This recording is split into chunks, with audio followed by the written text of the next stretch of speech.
2장 1절이겠습니다.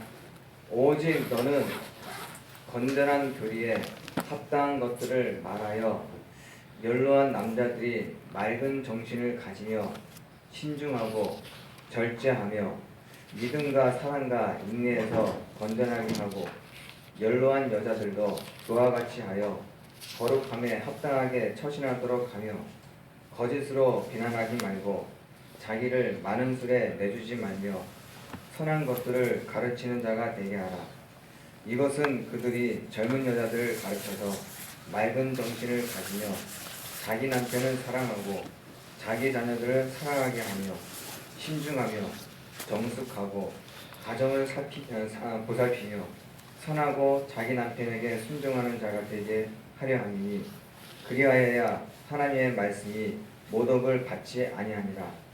젊은 남자들도 이와 같이 권면하여 맑은 정신으로 생각하게 하되 모든 일에서 내 자신을 선한 행위의 본으로 보이며 교리에서 부패하지 아니함과 신중함과 성실함을 보이고 비난받을 수 없는 건전한 말을 하라.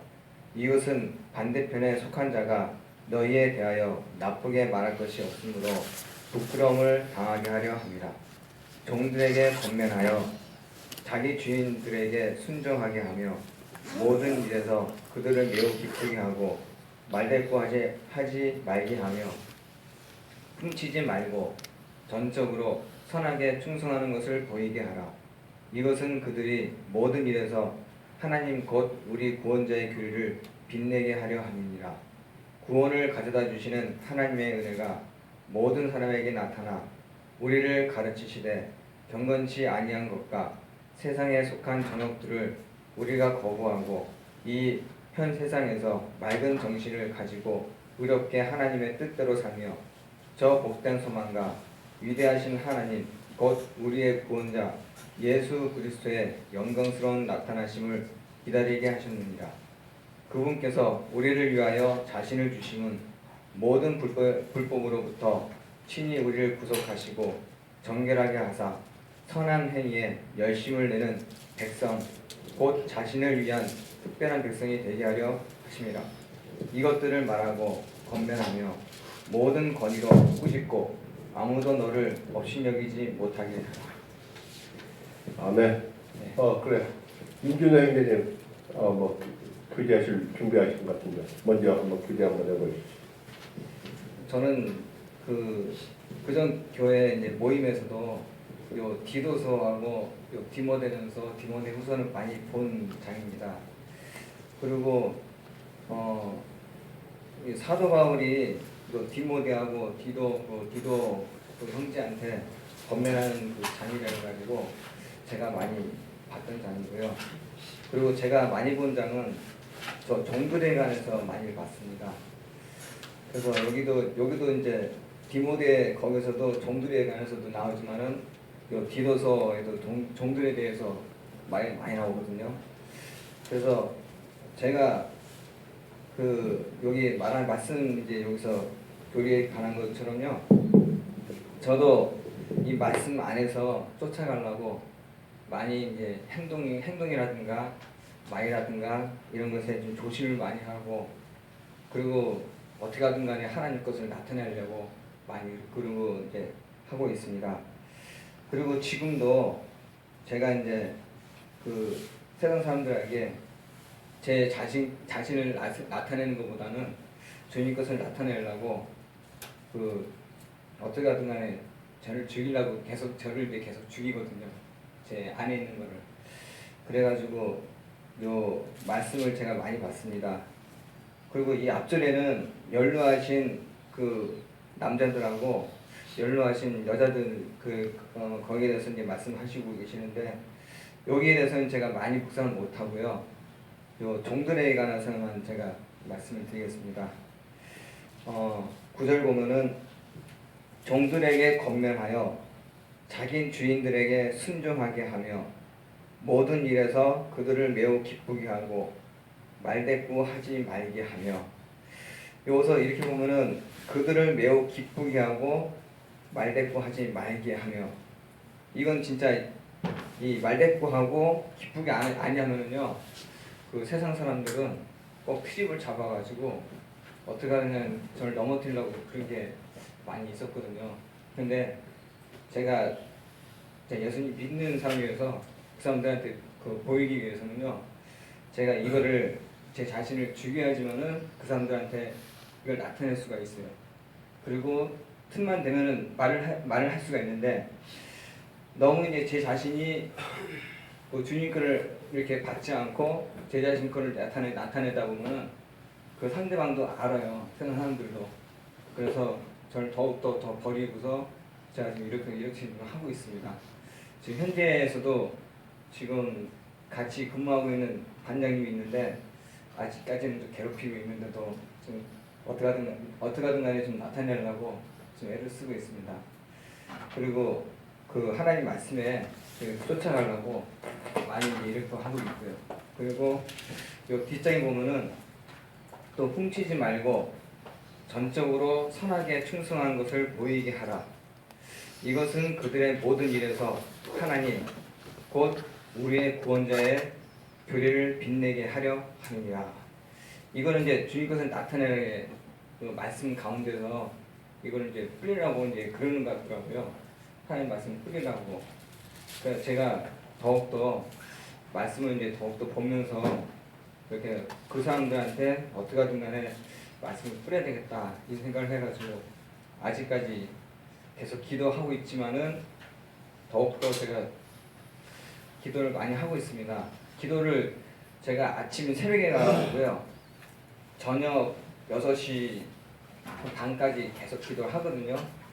근데 어떻게 기도하냐면은 우리는 3시간마다 이거 이제 우리 검침을 해요.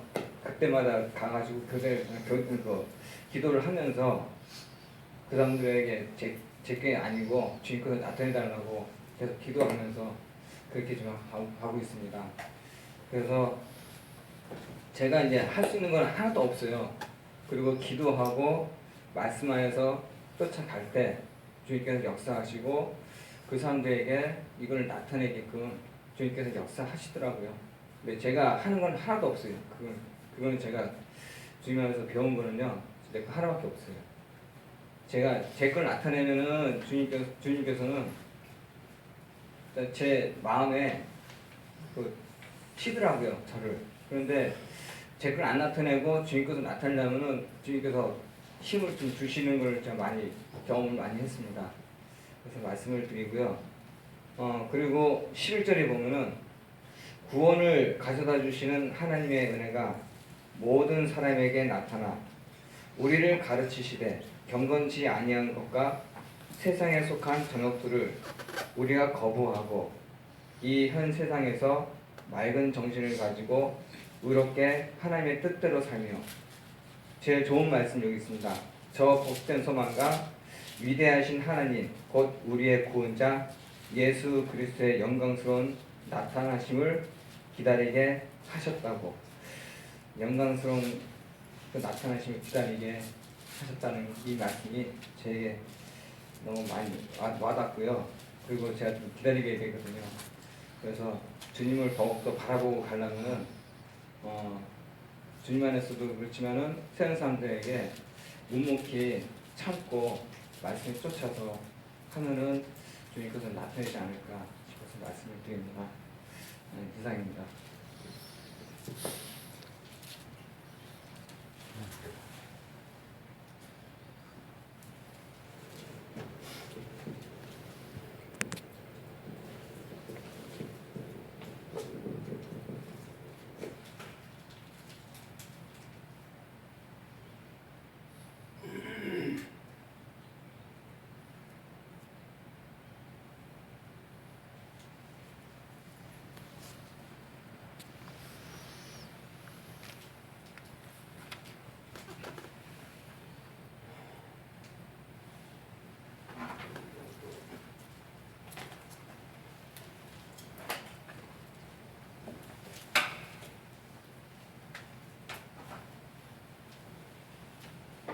그래서 2장 1절부터 10절까지는 이 디도한테 이 사도 바울님께서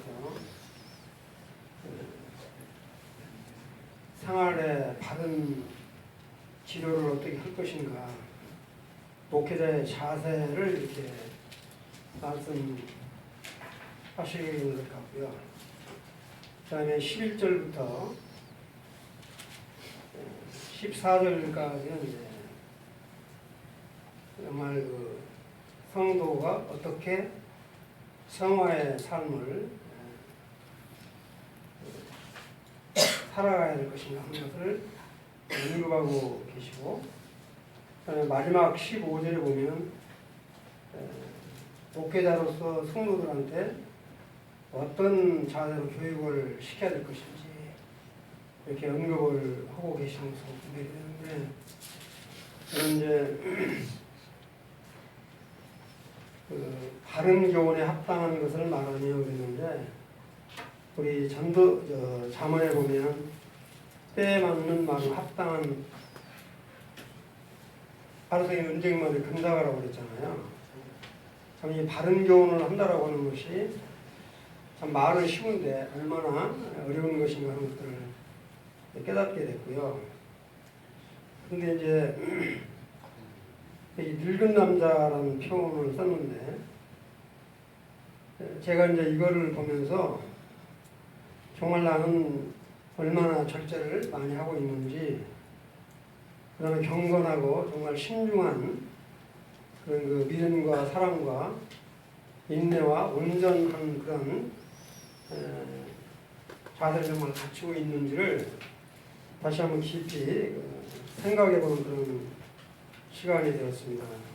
우리 디도한테 이렇게 나이 많은 남자한테, 또 나이 많은 여자한테, 또 젊은 여자한테, 또 젊은 남자들한테 어떻게 가르치고 해야 될 것인가 하는 것들을 이렇게 말씀하고 계시는데, 사실 디도도 이렇게 나이가 많지 않을 텐데 자기보다 나이가 많은 사람들에게 이렇게 바른 교훈으로 권면을 한다라고 하는 것이 쉽지는 않을 거라고 생각이 되어집니다. 지난번에 우리가 교제한 것처럼 그레네인들이 아주 참 거짓말을 잘하고 악하고 좀 자기 이익만을 위한 그런 사람들로 일이 많기 때문에 이러한 권면의 말씀을 했다라고 생각이 되어집니다. 특히 4절에 보면 젊은 여자들을 교훈하되 남편과 자녀를 사랑하며 하면서, 참 5절에 뭐라고 말씀을 하시냐면, 집안일을 잘 이렇게 하도록, 이 교회 일을 한다라고 하는 것은 정말 가정일을 잘 돌아보는 것이 얼마나 참 귀한 일인가 하는 것들을 다시 한번 깨닫게 되는데, 혹자는 교회 일을 한다고 그러면서 집안일은 아주 내팽개쳐버린 그런 것 때문에 믿지 않은 사람들로부터 아주 판단을 받고 비웃음을 당하는 그런 것들을 많이 보게 되는데, 정말 우리 참 그리스도인일수록 정말 이 집안에서 집안 살림뿐만 아니라 자녀들 양육하는 이런 문제라도 이런 것도 정말 본이 되는 그런 삶을 살아야 됨을 우리 사도 바울 형님이 디도한테도 아주 이 말씀을 하고 계신 걸 볼 뿐만 아니라, 특히 우리 이제 자매 같은 경우는 정말로 남편에게 복종할 것을 이렇게 권면하는 이런 말씀들을 우리가 흘러버리지 말고, 성경에는 뭐 이렇게 생각할 것이 아니라 정말 우리가 이 말씀대로 살아내지 아니하면 하나님의 영광을 가리는 것이 되니까, 정말 이런 말씀들이 실제 우리는 얼마나 실천하면서 살고 있는지 이런 것들이 많이 다시 한번 생각을 해보게 되더라고요. 정말 내 안에는 정말 남편을 정말로 귀히 생각하고 있는지, 남편의 말에 정말 순종하면서 정말 자녀들이 보기에 정말 우리 부모는 정말 믿음 안에서 사랑하고 정말 아름다운 행복한 그런 생활을 하고 있는지 이런 것들이 많이 생각이 되었습니다. 그 다음에 이제 6절에 보면 젊은 남자들은 신중하도록 권면하되, 이 권면이란 말이 참 많이 나오는데 정말 이 권면이 얼마나 어렵는가 하는 것들은 실제 권면을 해보거나 권면을 당해본 사람들은 잘 아실 겁니다. 권면하기도 어렵지만 권면 받기도 쉽지 않거든요. 근데 우리 디도 같은 경우에는 나이가 그렇게 많지도 않는데 정말로 이렇게 나이가 많은 사람이든 적은 사람이든 간에 정말로 바른 교훈과 신중을 기해서 이렇게 바르게 권면할 것을 이렇게 말을 하고 있습니다. 정말 우리가 권면을 할 때 권면도 잘해야 되지만 권면을 이렇게 잘 받으면 얼마나 좋습니까? 피차 유익을 위해서 아주 좋은데 이 권면을 잘못 받으면 오히려 아는 것만 보는 그런 것도 많이 볼 수 있잖아요.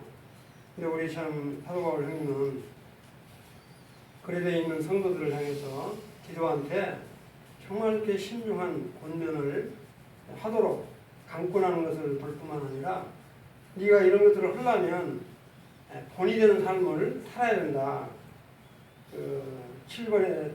7절에 보면 모든 일에 네 자신이 선한 일에 본을 보이며 그러는데 샘플, 본을 보인다는 것이 말은 쉽지만 이게 얼마나 어려운 삶인가. 그리고 우리 디도는 이 그레드에 정말 큰 사명감을 갖고 장로를 세우고 또 성도들을 개개별로 이렇게 가르치고 권면하고 정말 이 생활 가운데서 본을 보여서 이들로 말미암아 돌아오도록 이런 것들이 이렇게 좀 언급이 되어 있는 것을 볼 때 참 이런 말씀대로 우리가 살아내지 못하면 하나님을 기쁘게 하지 못할 뿐만 아니라 하나님의 영광을 가리지 않는가 이런 생각을 해보게 됐습니다.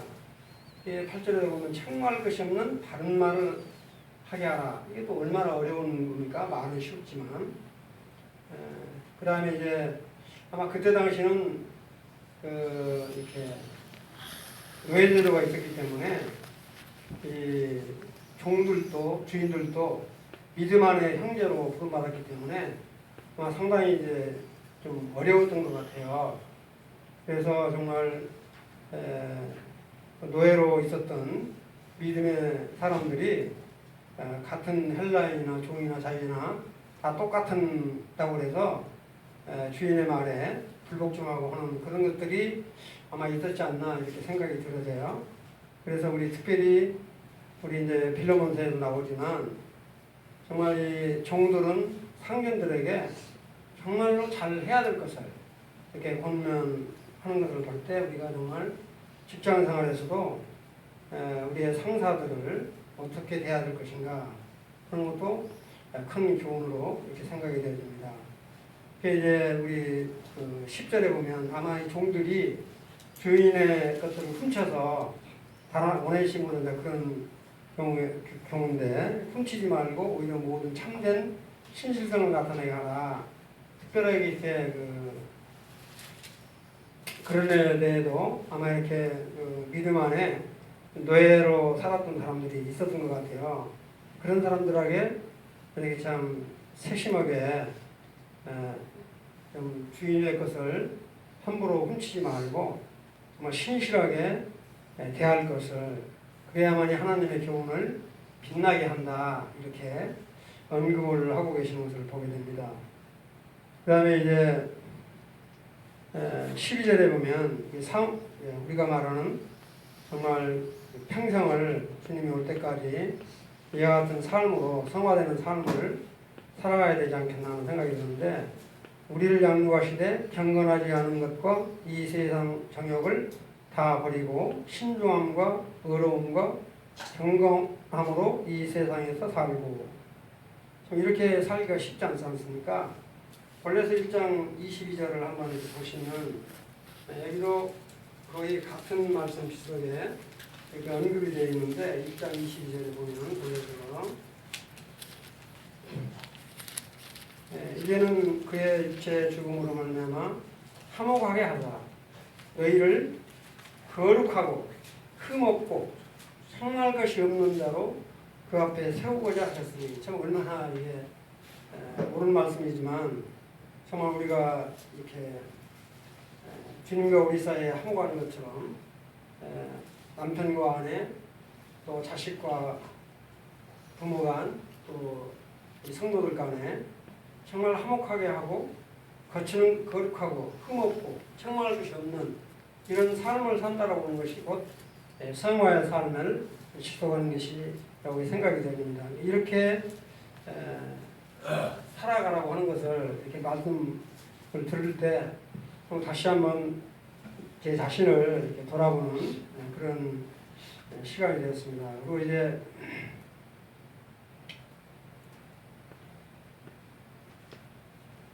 14절에 참 이 말씀이 저는 상당히 이제 도전이 됐어요. 뭐라고 말씀을 하시냐면, 우리를 대신하여 자신을 주심은 모든 불법에서 우리를 속량하시고 우리를 깨끗하게 하사 선한 일을 열심히 하는 자기 백성이 되게 하셨습니다. 참 열심을 낸다. 이게 정말 우리가 가끔 잘못하면 우리는 주님 안에 있기 때문에 모든 걸 다 주님께 맡기고 정말 이렇게 해야 된다. 이렇게 해서 그냥 그 안주하는 것이 주님을 이렇게 사는 것으로 생각하는 그런 경우들이 가끔 있는데, 여기 보면 주 안에서 선한 일을 아주 열심히 하는 것이 정말 하나님의 백성이 되게 하려 합니다. 그러니까 우리가 실제 생활 가운데서 주님의 말씀대로 이렇게 행하고 선한 일을 열심히 한다라고 하는 것은 하나님께 큰 영광이 된다. 이게 이제 자기 열심을 내가지고 자기가 드러나면 안 되는 거지만, 정말 선한 일을 열심히 해서 그게 정말 하나님께 영광이 된다면 얼마나 큰 축복인가, 이런 것들을 생각을 해보게 되고요. 그 다음에 이제 15절에 보면 아마 너는 이것을 말하고, 이것은 아마 이게 복음 전도하는 것으로 저는 이렇게 분별이 되지는데, 그다음에 여기 말하면 권면하며 모든 권위로 책망하여, 이게 참 쉬운 일이 아니거든요. 이게 참 우리 디도한테 아주 강력한 그런 우리 사도 바울님께서 언급을 하고 계시는데, 어떤 권위를 가지고 잘못하면 책망하고, 네가 나이가 어린다고 해서 누구한테든지 업심을 여기 받지 말라. 그렇기 때문에 하여튼 그렇게 신실하고 책망받을 것이 없는 그런 것으로 살도록 독려를 하시고, 정말 그 성도들을 바르게 권면할 것을 강력히 시사하는 자 같은 모습을 보게 될 때 좀 그런 생각을 해봤어요. 정말 우리 믿음 안에 있는 우리 교회 안에서도 이렇게 좀 잘못이 있거나 그럴 때 정말 바른 권면을 이렇게 할 수 있는 이런 지체들이 내 가까이 있다고 한다면, 내가 그런 권면을 받는다면 나는 어떻게 받을 것인가? 정말 내가 그런 권면을 달게 받을 수 있을 것인가? 또 그런 권면을 해야 될 부담을 다 갖고 있는 분들도 있겠지만 그럴 것인가? 디도를 보면서 권면이란 말이 하도 많이 나와서 참 우리 사도 바울 형님이 디도한테 정말로 바른 권면을 이렇게 성도들에게 할 것을 촉구하는 이런 것을 보면서 참 이렇게 큰 교훈이 되고, 또 이런 삶을 살아내야 되겠구나, 이런 다짐도 되고 하기도 했습니다. 이상입니다.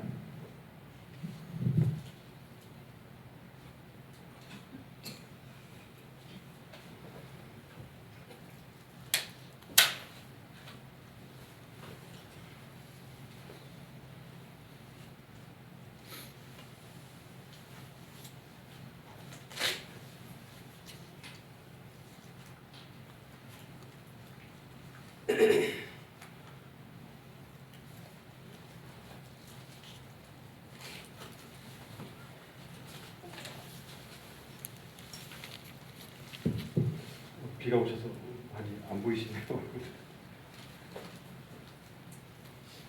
곧 비가 오고 있습니다. 촉촉하게. 내일은 아주 날씨가 굉장히 따뜻해진다고 하는데 비가 이제 그치고 만물이 이제 초록빛으로 변할 걸 생각하면 벌써부터 이렇게 마음이 좋습니다.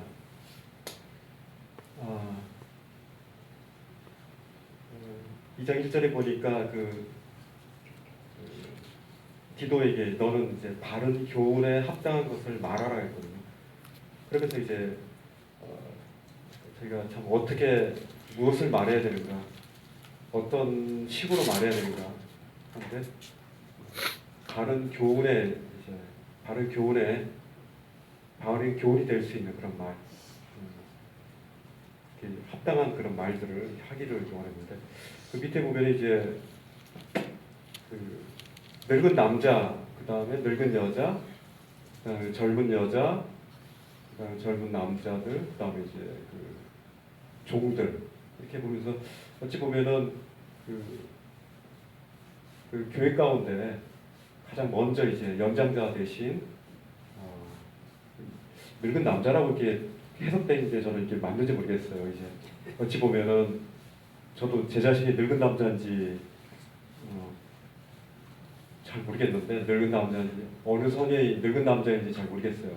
어쨌든 나이가 좀 이제 나이가 좀 들어서 연장자라고 볼 수 있는 그런 분들을 이제 늙은 남자라고 부르는데 영어 성경으로는 이제 나이가 든 분 이렇게 되어 있는데 어쨌든 나이가 드신 분들의 말이나 이런 행동들은 뒷세대들에게 이제 본이 되기 때문에 굉장히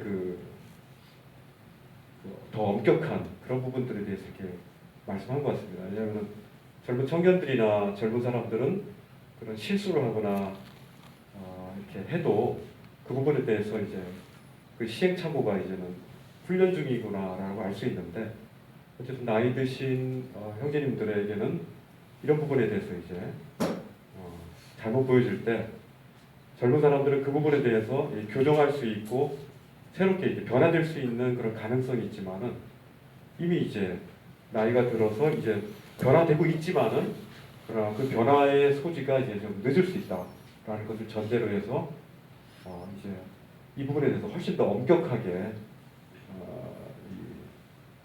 이렇게 이 부분에 대해서 이렇게 말씀하고 있는 것들을 보게 됩니다. 어쨌든 뭐 이런 상태로라면 굉장히 거의 완벽한 남자이겠죠. 절제가 가능하고 경건하고 신중하고 믿음과 사랑과 인내함에 온전하게 하고 저는 이런 분들이 세상에 있을까 생각이 들어요. 이게 가능한 건가 읽으면서 이게 과연 이렇게 나이가 완벽하게 흠이 없이 들 수 있는 것인가 과연 그런 부분에 대해서 이제 생각을 좀 해봤습니다. 절제라는 거는 정도에 지나치지 않고 어찌 보면은 참 자신의 그 현재의 상태를 잘 유지하면서 그 속도나 그런 방향성이나 이런 여러 가지 부분에 대해서 아주 종합적으로 컨트롤이 가능하다는 거거든요. 근데 이게 가능한 게 아니거든요, 사실. 이 절제라는 게 저희가 어떤 심리학적으로 또 좋은 윤리적으로 이것이 절대로 가능한 부분이 아니라는 거죠. 근데 이제 이 부분에 대해서 요구한 것은 어찌 보면 이 밑에 내용 전체들이 다 저는 11절에 달려있다고 생각이 듭니다. 11절에 보면은 모든 사람에게 구원을 주시는 하나님의 은혜라고 했거든요. 어찌 보면은 모든 사람에게 구원을 주신 하나님의 은혜, 그 은혜가 나타나서 우리를 양육한다 했거든요. 그리고 경건하지 않은 것과 이 세상 정욕을 다 버릴 수 있고 또 이런 신중함과 이런 의로움과 경건함으로 이 세상에 살 수 있는 그 원동력이 되고 근원이 되는 것이 바로 하나님의 은혜라는 것들을 보게 됐습니다. 이것이 가능하지 않거든요. 이 절제 부분에 대해서 어떤 것이 강하면 또 어떤 것이 약하고 그렇지 않습니까? 어떤 언어적인 부분에 대해서 잘 절제하시는 분도 어떤 데 보면은 먹는 거에 대해서 잘 절제가 안 되시는 분도 있고, 그래서 불필요한 살이 찌어지는 분들도 있고, 어떤 사람은 또 운동을 또 너무 과다하게 해서 운동에 대해서 절제하지 못해서 또 그런 분들도 계시고, 이게 참 쉬운 부분이 아니거든요. 근데 이 절제라는 부분은 우리가 할 수 있는 영역이 아니다. 어찌 보면 이 영적인 측면에서 보면은 참 하나님의 은혜가 이 부분에 들어가야지 절제와 경건, 신중함, 이 믿음과 사랑, 인내 이런 부분들이 이제 온전하게 될 수 있다는 부분들이 결과가 이제 좀 나오는 것 같다 생각이 듭니다. 늙은 여자도 마찬가지고요. 나이 드신 연세 되신 이제 모친들이나 이제 중년이 되신 이제 자매님들 이런 부분에서도 참 쉽게 가장 쉽게 이제 저지르기 쉬운 그런 죄들이 뭐냐면 바로 저는 여기서 보면은 이 입술을 통해서 나오는 그런 부분이거든요. 정확하지 않은 정보 그리고 굳이 이렇게 전달할 필요가 없는 그런 부분에 대한 이야기들을 함으로 말미암아 모함이 되어지는 그런 일들이 생길 수 있다는 생각이 듭니다. 어쨌든 저희 교회는 이제 많은 술에 종이 된 자매님들은 못 본 것 같아요. 이렇게 술에 그 당시에는 이제 나이가 드셔서 그 자유함 가운데 이제 술을 드셔가지고 이제 술의 종까지 되는 그런 일들이 있었다는 생각이 듭니다. 어쨌든 이런 부분에 대한 이 성품에 대한 이런 부분들이 과연 우리가 가능하지 않고 그리고 11절에 보면은 하나님의 은혜가 나타나서 우리를 양육하셔서 어쨌든 이 부분은 이제 성화에 대한 과정이라는 생각이 듭니다. 이런 성화의 과정 때문에 그 은혜로 말미암아 우리가 참 이렇게 이런 식으로 이제 늙은 남자와 늙은 여자와 각 계층에 따라서 교훈하는 부분들을 각 계층마다 받을 수 있다는 생각이 듭니다. 어쨌든 13절에 보면은 복스러운 소망과 우리의 크신 하나님 구주 예수 그리스도의 영광이 나타나심을 기다리게 하셨다는 겁니다. 어쨌든 주 예수 그리스도의 영광이 나타나실 때, 주님이 다시 오실 때 하는 그것을 기다리는 그런 복스러운 소망, 참 복스럽다라는 그 표현들이 저한테 참 다가왔습니다.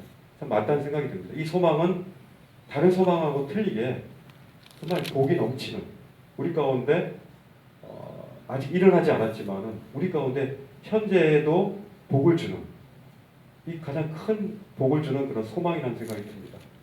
그래서 주님의 영광이 그리스도의 영광이 주님이 나타나실 때 이런 삶의 모습들 가운데 우리가 절제하고 경건하고 신중한 이런 모습들에 대해서 주님이 평가해 주신다는 거죠.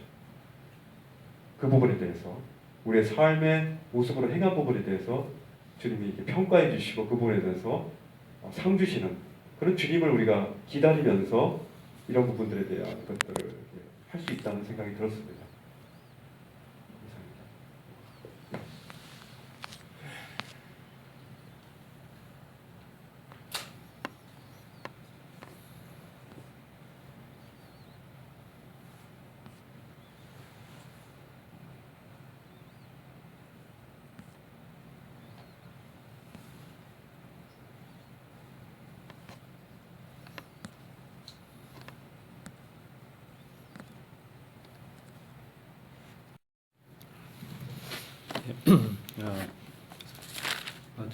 지난주에 저는 금요일 날 중국에 출장 가서 일을 잘 마치고 또 거기에 있는 그 문성진 형제님하고 교제하고 또 그 산동만두에 있는 교회들을 좀 방문했습니다. 그 위에 교회하고 또 연택 교회 성도들하고 좀 교제하고 또 이제 저녁 늦게 돌아왔는데 주님께서 함께 해주셨고 또 성도님들이 기도해 주셔서 순적하게 일정을 다 마치고 돌아올 수 있었습니다. 기도해 주면 감사를 드리고요. 오늘 저는 이제 디도서 말씀 보면서 형님들이 그 깨달은 말씀들을 잘 나눠주셔서 많이 저도 도움을 얻고 또 제가 본 부분을 잠시 나누고자 합니다. 이 장을 보면서 저는 그 14절이 중요한 말씀으로 저한테는 좀 보여졌습니다. 그가 우리를 위하여 자신을 주신 것은 우리를 모든 죄악에서 구속하시고 자신을 위해 정결케 하사 선한 일에 열심을 내는 특별한 백성이 되게 하려 하심이라. 개역성경에 친백성이 되게 하려 하심이라 이렇게 해석하고 있습니다. 하여튼 디도에게 사도 바울이 개인적으로 이 서신을 쓰면서 특별히 이런 말씀을 통해서 이 선한 일에 열심을 내는 그런 부분을 원하는 것을 이렇게 보게 됩니다. 그것이 이제 주님께서 우리 위하여 주님이 죽으신 것이 선한 일에 열심을 내는 하나님과 깊은 사귐을 갖는 백성으로 이 땅에서 살아가기를 원하는 그 목적을 이렇게 보게 되고요. 저는 특별히 선한 일에 좀 관심이 갔어요.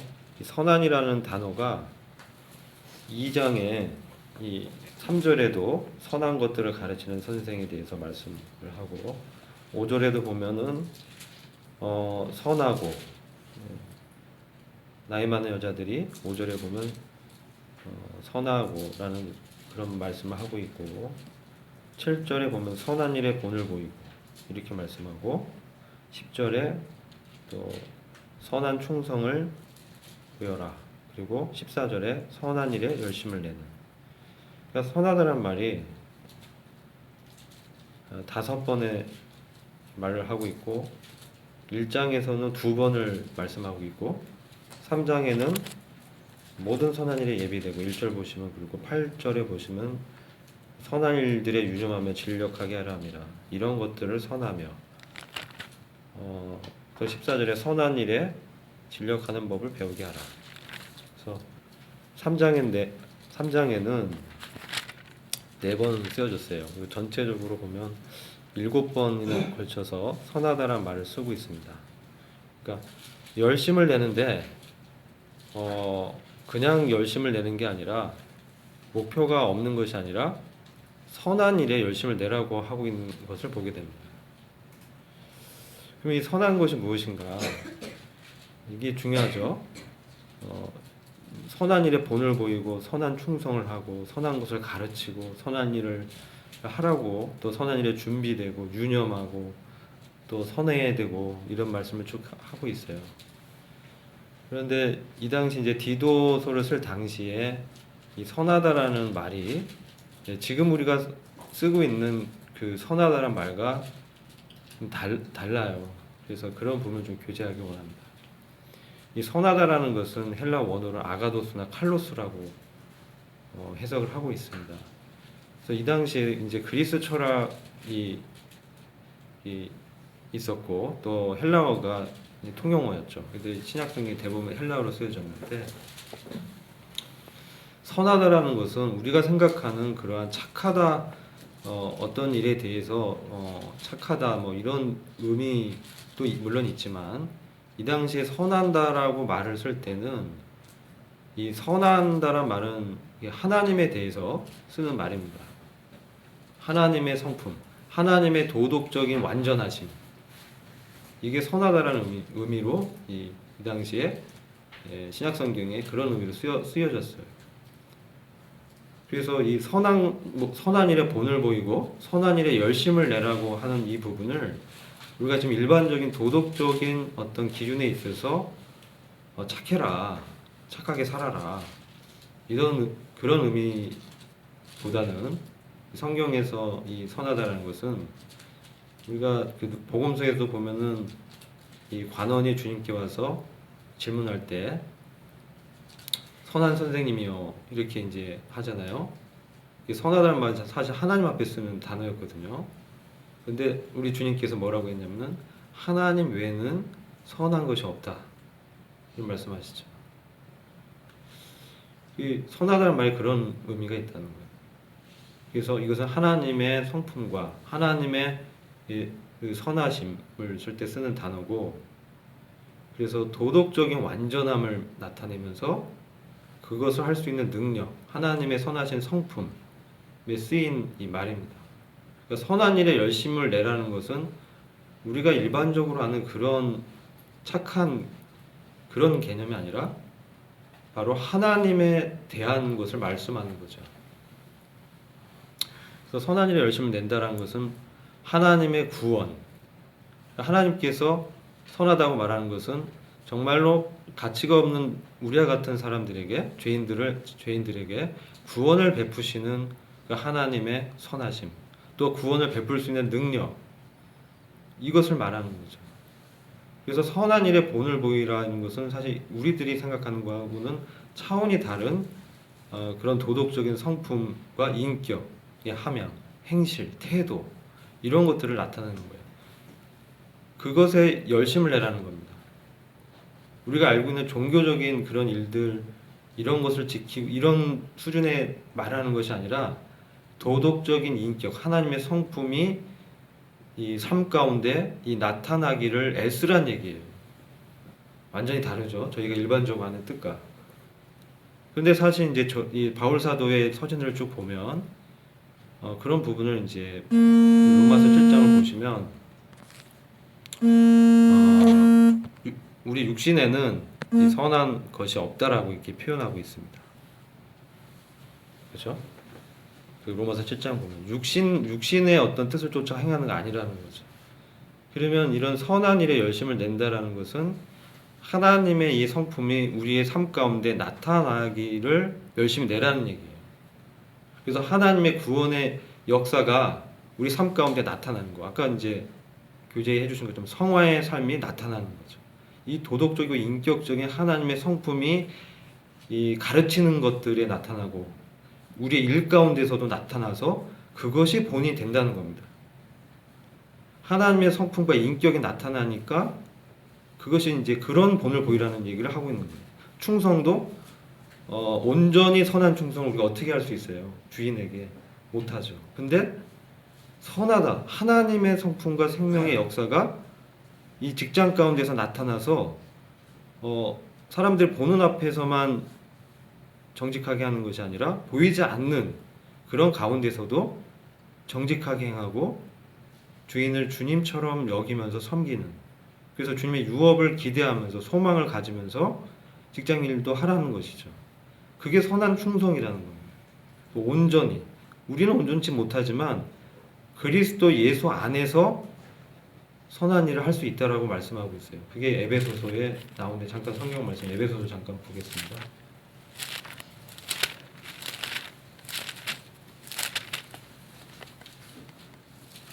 10절을 보시면, 에베소 2장 10절을 보시면, 우리는 그분의 작품이니 그리스도 예수 안에서 선한 일들을 위하여 창조되었느니라. 이 일들은 하나님께서 미리 정하시어 우리로 그것들 가운데서 행하게 하려 하신 것이라. 이 선한 일은 그냥 되어지는 것이 아니라 하나님께서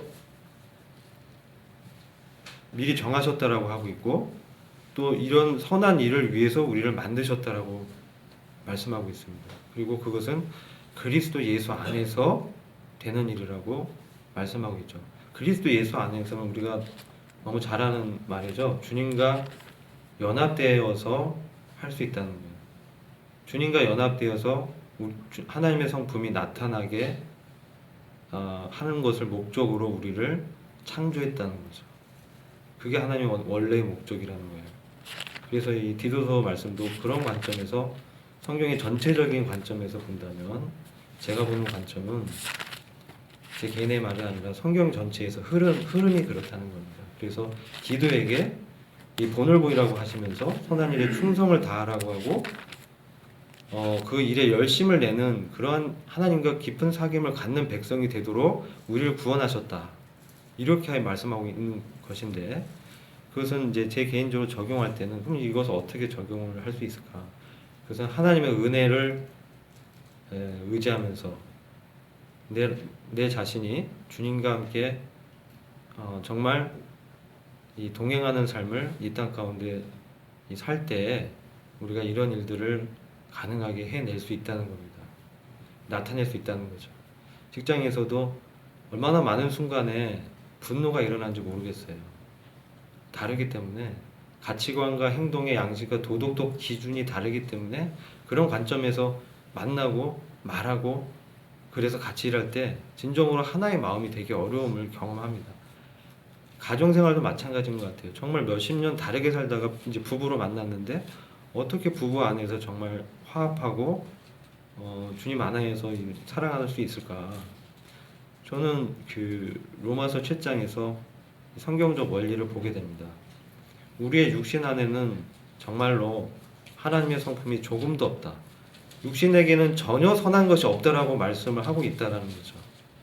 그래서 결국은 이 선한 일에 열심을 낸다라는 것은 성령의 그 인도함에 내 자신을 드리는 것으로 나타납니다.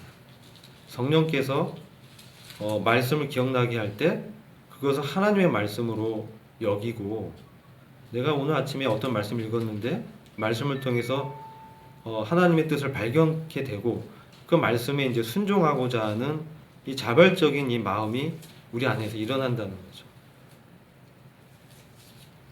그런 것을 이제 말씀하고 있다고 저는 이제 개인적으로 분별하고 또 바울의 서신서가 그것을 겨냥하고 있다. 왜냐하면 바울의 서신서를 보면 그가 자기의 본을 얘기하면서 계속 그리스도의 본을 보였고 그리스도도 빌라도 앞에서 선한 증거를 나타냈다.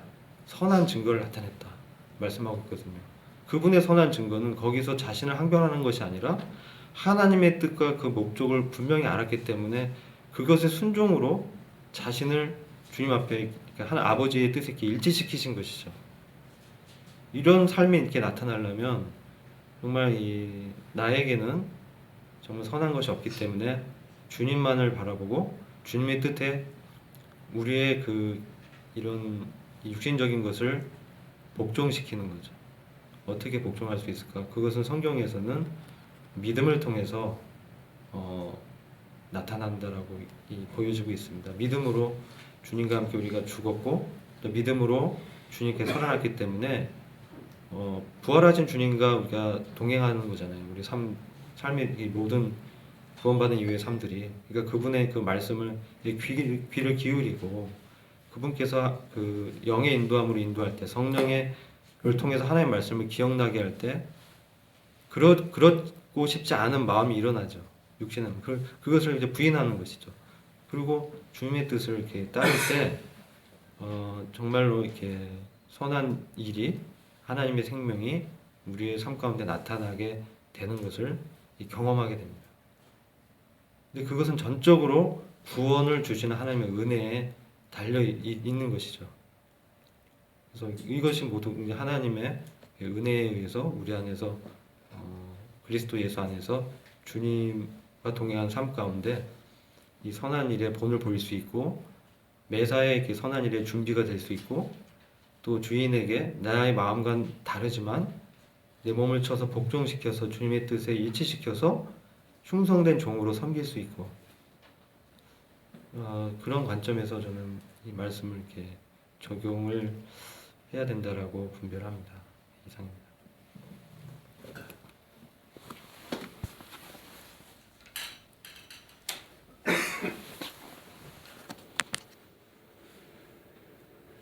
또 교재 나오실 분 계십니까?